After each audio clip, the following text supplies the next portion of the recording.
Hello everyone, this is Gurgen from Engro. So after the short series of videos where we were deconstructing the user activation funnels for multiple subscription apps, it seems like it's time to ask the question to ourselves, how do we improve the funnel with user engagement and with push notifications in particular? How do we improve retention and all the product metrics conversions that come along with structured and layered and automated user engagement. So this call might be a little technical, but I think the platform that we're going to use to cover this uh, technicalities is pretty self-explanatory, and I think we can just get into it now. So we have the product funnel, right? And it has only 4 stages. Obviously starts from the app installation, then the item gets into the basket, or let's say the first screen has been completed. Then the cart gets abandoned, or let's say the subscription is not activated, which leads us to incomplete um, call to action, right? Incomplete call to the final action. We should have a segment or a couple segments for users that just install the app, and we should also narrow down the users that follow through each milestone that is leading them closer to the final call to action. So let's say we created the onboarding segment. And to create the onboarding segment here, we will just go into the settings because I already did the job for you. We need to rely on multiple events, right? So the first event would be a first session, right? The user has conducted a first session after the app has been installed. The second could be an event, or in some cases we can just skip this screen. But sometimes we want to consider a first session a session when there's multiple events were generated by the user ID. So you can be specific here based on your application, and that's pretty much it. Like we want to keep this segment general. We don't want to specify too much because we want all new users to go through this user segment. And what we're gonna have in it are our push notifications, our context of what these users will be getting on the first stage of their funnel. So we have the same idea carried out in 20 different languages, I believe. But just for the simplicity of this example, let's put it all in English. There we go. So we need an A/B test. We don't know what new users will appreciate more. Getting a longer version of the same idea. In this case, it's time to free up some space on your iPhone. Or a shorter version. Organize your contacts. Merge and duplicate all contacts in a few seconds. We don't know users will appreciate emojis or not. So we need to test all of that. It's pretty important. It's one of the most important things. In addition to the time of delivery of these notifications. So with this platform, Engro, we just plug in all our different variations of the same text that you should generate based on not just your own ideas, the ideas that you believe that are going to transmit the logic behind these actions, but also use your voice of your application. Rely on your reviews if your app is not that new. Look what competitors are doing. Sneak in to see what language they're using, how lengthy their notifications. Scrap some more information from the web. So this is all that you need to do in order to conduct a good push notification. And once we have all our options plugged in, we let the magic do its own thing, and the Engro algorithm now starts to deliver one notification of one of each notifications to all the users within that segment, and it figures out based again on those events that we selected previously. It figures out how many users actually participate in the first session, in addition to engaging with any other events that the app would involve the user to do. And once it figures out that the option, let's say B, organize your contacts, is not performing as good as to the option A, which is the longer version of the notification, the whole segment will now deliver this option to the rest of the users. And we see that this is exactly why 63,000 users received this notification in comparison to only 10,000 users that received the second version of the notification. So the whole, usually, in a classical CRM lifecycle world, you would have to do it on your own.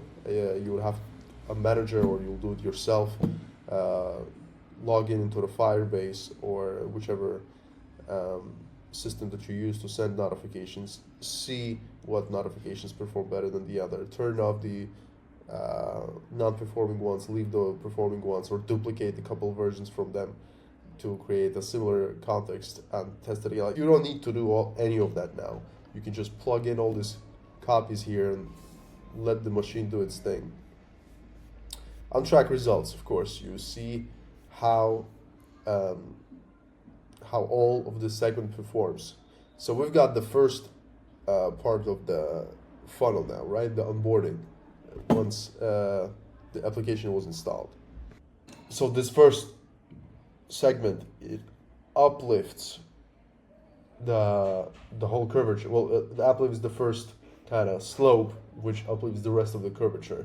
So this is very important, guys, to set up properly. And we just covered a basic description of the user segment here, but you really might have a lot of different parameters.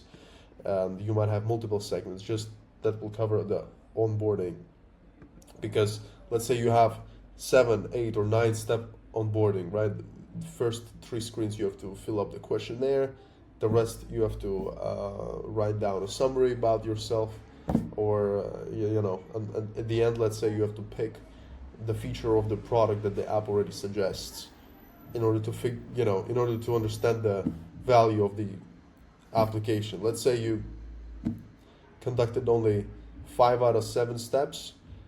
The app ideally needs to remind you where you got stuck, what you have accomplished perhaps, or what's coming up next. What are you gonna miss out if you don't complete this step? All of these steps, all of these milestones of onboarding have to be ideally specified in the different segments. So you will have like a segment for each main feature set that the user has to do in order to get closer to the aha moment. So you might, besides events, you might need to rely to city, to their device age, to their country, any other properties, and so forth. Another cool feature that I found pretty useful is A/B tests. So let's say you conducted 5 different segments for your onboarding, right? And let's say you don't think that this will even do any impact, or let's say you're not sure that this exact setup will be effective in comparison to something else that you specified based on the same definitions. You can just put the hash rate here, the hash bound with 50, and that would represent 50%. So only 50% of users ending up in this segment will be getting everything that is defined above, right? And the remaining 50%, you can specify somehow else, right? You can specify, you can add different creatives, but you can also add different rule sets that will initiate the segment to deliver those notifications. Okay, and now time of delivery, right? This is another important, crucial aspect of ensuring that you actually ensuring that user engagement impacts positively on your product metrics. So what you need to do is to be able to get the data points where on when your users, each of your user uses the app, engages with the app on its own. So let's say if it's a fitness app, I wake up in the morning, I log into the app, I see what I accomplished yesterday, I see the plan for today, and I start exercising. I'm a morning person. I'm doing the exercises and I'm engaging with the app from 8 to 10. This is exactly where I need to be getting notifications, right? In that time span. Not necessarily at 8, not necessarily at 10. Ideally, this time will be determined on a weekly basis, depending on when I'm using the app in the past couple of days. Someone else, my neighbor, could be using the gym in our house at 6 p.m. So, me as an app owner, I need to engage with my neighbor at 6 p.m. From somewhere from 6 to 8 p.m. right now, right? So this is ideal scenario. We're describing ideal scenario where you will understand when each user ID generates these particular trigger points that we've covered previously. And based on those trigger points, you will accumulate a time range when you want to shoot those notifications. Again, it should be treated like a dynamic test to figure out, is 6 p.m. getting us more engagement or 8 p.m.? If it's 6 p.m., then perhaps we might as well try 5 p.m. because let's say I need to use the app before to prepare for my exercise, where I'll during the exercise during of which I'll not be touching my phone, right? Or the other way around. I do my exercise without any preparation, and only then I use my app to add all of the things that I've accomplished during this exercise in the app. So you need to consider all of that. Yeah, so these two things. First, A/B testing the content and A/B testing the time of delivery are going to be the key or turning points for the results of your metrics in each step of the funnel. Now, similar will go with basically any other segments, guys. Like, this is a retention segment here, which just represent the users that are actively engaging with the app. And with these users, you don't need to spam them with too many notifications. So if, let's say, usually we would send one notification a day to remind about the app, remind about the experience or the context of where the user is in terms of app engagement. Here we might send one notification in 2 days, or still one notification a day, but let's say if the user doesn't react to that notification but still uses the app, refrain from that. Refrain from sending it every day, and trigger it every 2 days. So all of which you definitely should set up in your segment. So here we have a device age older than 7 days, right? Or less than 1 day. It means that some of the users who already know about the app will get in the same category as the new users. But what will separate these users with the new users is start session count time. So here we'll set it more or equals 3. It would mean that at least 3 times the user in this segment would already start a new session. This is how we know that the user is already more or less active. And this would happen within the period of 3 days. So what I was saying before, the frequency of delivering the notification is also set here on 3. So these users that will be ending up in this user segment will be getting 1 notification in 3 days. We can talk a little more about the churning segment. And in particular, this platform that I'm using, it's got a cool feature in the segment constructor, which is called onboarding churn prediction. So what it does is if, let's say, users that were in this segment are not engaging with the events that this segment is defined, then we can either include them on the segment or exclude them from the segment so that they can engage through the other segments. A use case. I'm using my fitness app for 5 days. I'm on my trial period, 2 days remaining. And suddenly on the 5th day,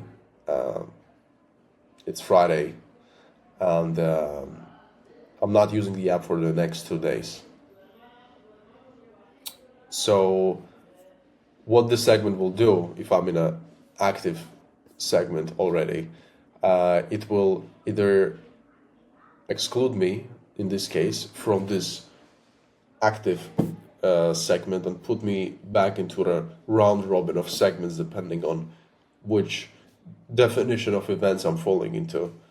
Meaning that I will not be getting notifications on how's your exercise today, or it's time to prepare for the exercise, but I'll be getting the notifications that explain the value of the app again, or that will try to re-engage me into exercising, saying, for example, hey, I've seen that you haven't been exercised today. How are you doing? Did you drink enough water? Did you have a fun weekend, for example, right? Add a little humor touch to it. This is how the personalization basically builds up with this very simple feature called onboarding churn prediction. Update. So, what we got next is reports. Reports is what it all comes down to at the end, right? All of our results based on each user segment or overall combined are going to be here. So this graph shows us retention. All the tweaks that we have conducted over the specific period of time, we can separate those and see how it impacted basically the day, the results from the day 1 to day, whichever you want to view here. So yeah, that's kind of how the flow should be for you guys. So the first homework you have to do is ensure that all of the necessary events that you would want to conduct your user segments with are in your analytics, right? They're stored, they're clear, they're defined, and they shoot properly without any errors. Make sure that the properties of those user events are there too. And then you connect, in such case, Engro with your analytics. The data pulls through the API, and you will have it all in this screens before that I showed you. You construct the segments and let the machine do its thing. It might look or sound easier than it sounds, but the first thing that you have to really take care of is ensuring that all necessary user events are collected in your analytics. Make sure that you are able to track what user IDs are doing in your app, right? And once you have all that list clear and defined for you, you should also make sure that the properties with those user events are also stored accurately. Then you can send this data to Engro AI. It will the platform will collect all these events here, and you'll be able to construct your segments already in the platform. This is it for today, and the following video will be probably covering how push notifications will determine which paywall is more suitable for different user segments, and how these users react to the paywalls based on similar push notifications. A lot of interesting stuff coming up, guys. I'll see you then.